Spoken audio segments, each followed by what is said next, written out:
అందరికీ నమస్కారం. Welcome to ప్రజాక్షేత్రం.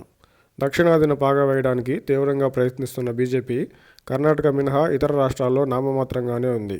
Telangana assembly ఎన్నికల్లో మెరుగైన ఫలితాలను సాధించిన బీజేపీ లోక్సభ ఎన్నికల్లో తెలంగాణపై మరింత దృష్టి పెట్టే అవకాశం స్పష్టంగా ఉంది.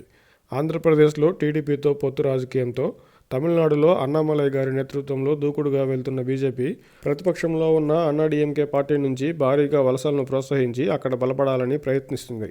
నిశితంగా పరిశీలిస్తే ఆంధ్రప్రదేశ్, తెలంగాణ, తమిళనాడులో బీజేపీ అనుసరిస్తున్న వ్యూహం ఒకే విధంగా ఉన్నట్టు అర్థమవుతుంది. గతంలో కొంతమంది బీజేపీ నాయకులు కొన్ని సందర్భాల్లో చెప్పినట్టు టీడీపీని బలహీనపరిచి ఆ స్థానంలో జనసేన తోడుగా బీజేపీ బలపడాలనేది వారి వ్యూహం. ప్రస్తుతం తమిళనాడులోనూ ఒకంత నాయకత్వలేమితో గ్రూపులతో సతమతమవుతున్న అన్నాడీఎంకే పార్టీని పూర్తిగా బలహీనపరిచి ఆ స్థానాన్ని ఆక్రమించాలని బీజేపీ ప్రయత్నిస్తుంది. తెలంగాణలో సైతం బీజేపీ నాయకుల మాటలు చూస్తుంటే అక్కడి రాజకీయాలను కాంగ్రెస్ వర్సెస్ బీజేపీగా మార్చడంతో బీఆర్ఎస్ను బలహీనపరచాలని చూస్తున్నట్టు కనిపిస్తుంది. గతంలో బీఆర్ఎస్పై దూకుడుగా వెళ్లిన బీజేపీ ఇప్పుడు కూడా కాంగ్రెస్ పై కంటే బీఆర్ఎస్ పైనే విమర్శల దాడి ఎక్కువగా కొనసాగిస్తున్నారు.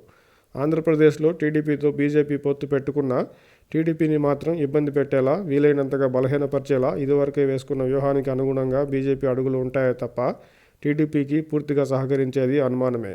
ఇప్పటికీ బీజేపీతో పొత్తు టీడీపీకి మేలు చేస్తుందనుకున్నా భవిష్యత్తులో ఇబ్బందులు తప్పేలా లేవు.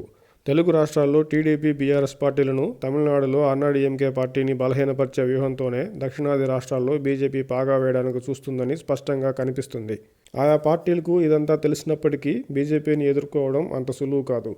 బీజేపీ వ్యూహానికి బలయ్యేది ఎవరో, ప్రతి వ్యూహంతో బీజేపీని ఎదుర్కొని నిలబడేది ఎవరో కాలమే నిర్ణయిస్తుంది.